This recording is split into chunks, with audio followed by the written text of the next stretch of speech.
Next, we will introduce a formula for integrating all powers of cosine. Let's integrate the cube of cosine using an alternative technique that leads to a loop integral. We rewrite the integrand and choose u and dv and integrate by parts by differentiating u to find du and integrating dv to find v. We apply the formula and combine the like terms to produce a new integral. To find the new integral, we use the Pythagorean identity to rewrite the square of sine and then use the linearity of the integrals to split the integral into one simple one and one that is the original integral, which creates a loop. We introduce I to replace the original integral everywhere it appears. After removing all the intermediate results, we now have the following equation in terms of I. To collect all i's on one side, we add 2i to both sides, and to isolate I, we divide both sides by 3, and we add plus c to the result. Replacing I with the original integral, we now have the formula that relates the integral of the cube of cosine to the integral of cosine, which we already happen to know. Therefore, we now have the formula for the integral of the cube of cosine.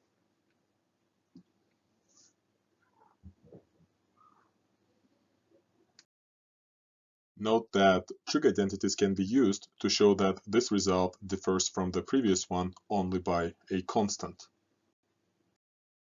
Let's integrate the cosine raised to the power 4, using the same technique that leads to a loop integral. We rewrite the integrand and choose u and dv and integrate by parts by differentiating u to find du and integrating dv to find v. We apply the formula and combine the like terms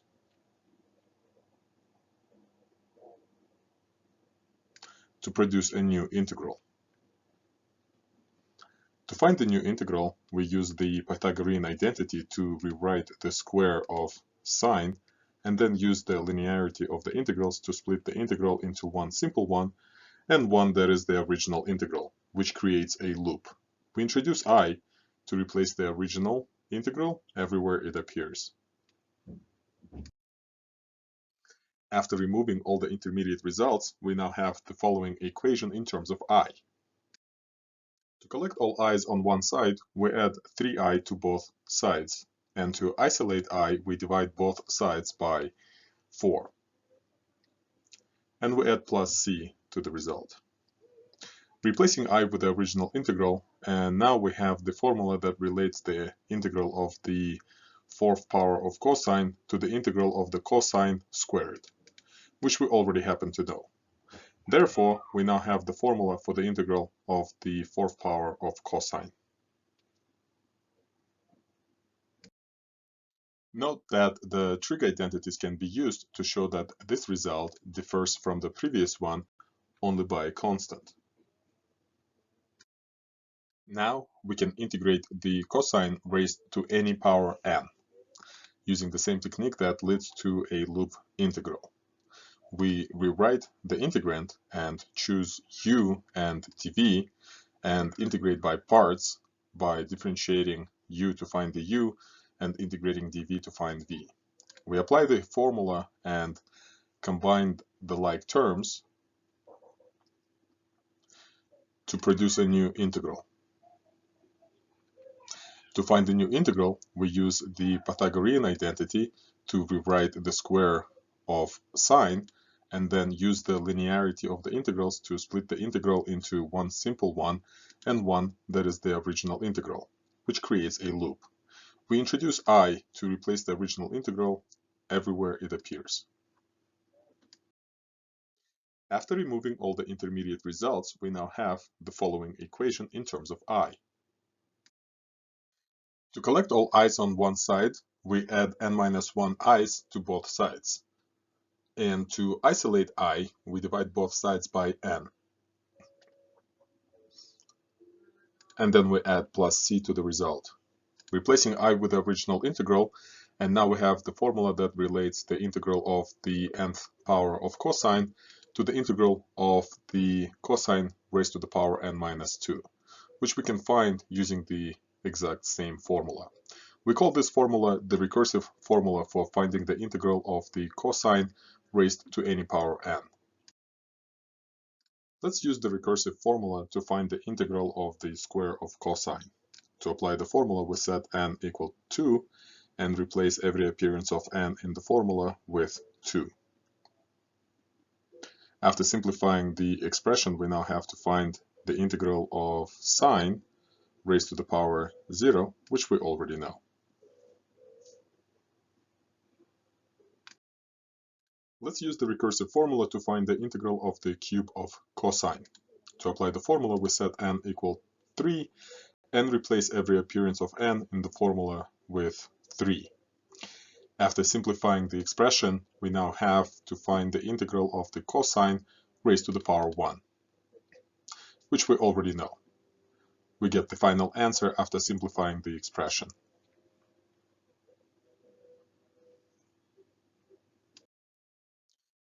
Let's use the recursive formula to find the integral of the cosine raised to the 4th power.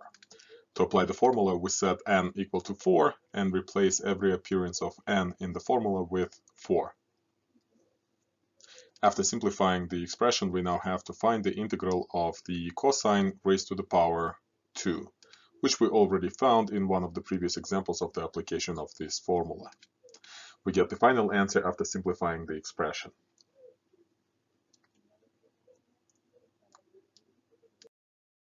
Let's use the recursive formula to find the integral of the cosine raised to the power 5. To apply the formula, we set n equal to 5 and replace every appearance of n in the formula with 5. After simplifying the expression, we now have to find the integral of the cosine raised to the power 3, which we already found in one of the previous examples of the application of this formula. We get the final answer after simplifying the expression.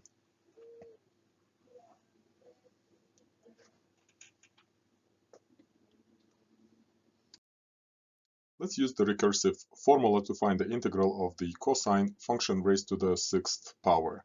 To apply the formula, we set n equal to 6 and replace every appearance of n in the formula with 6.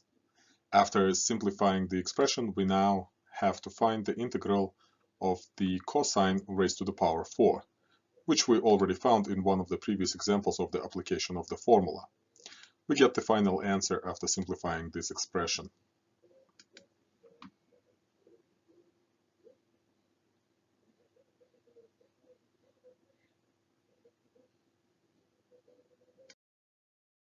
In general, to find the integral of the 12th power of cosine, we would use the recursive formula to relate it to the integral of the 10th power of cosine. Then we would use the recursive formula to relate it to the integral of the 8th power of cosine. Then we would use the recursive formula to relate it to the integral of the 6th power of cosine. Then we would use the recursive formula to relate it to the integral of the 4th power of cosine.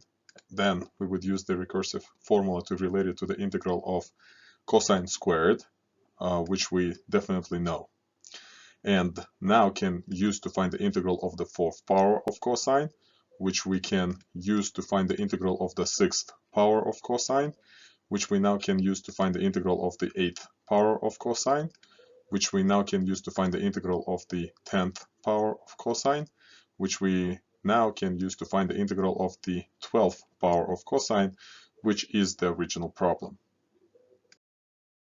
The value of this approach is in the fact that it applies the same way to even and odd powers of sine, and easily can be turned into an algorithm that even computers can use. We discussed and practiced the recursive formula for integrating powers of cosine, regardless of whether it is even or odd.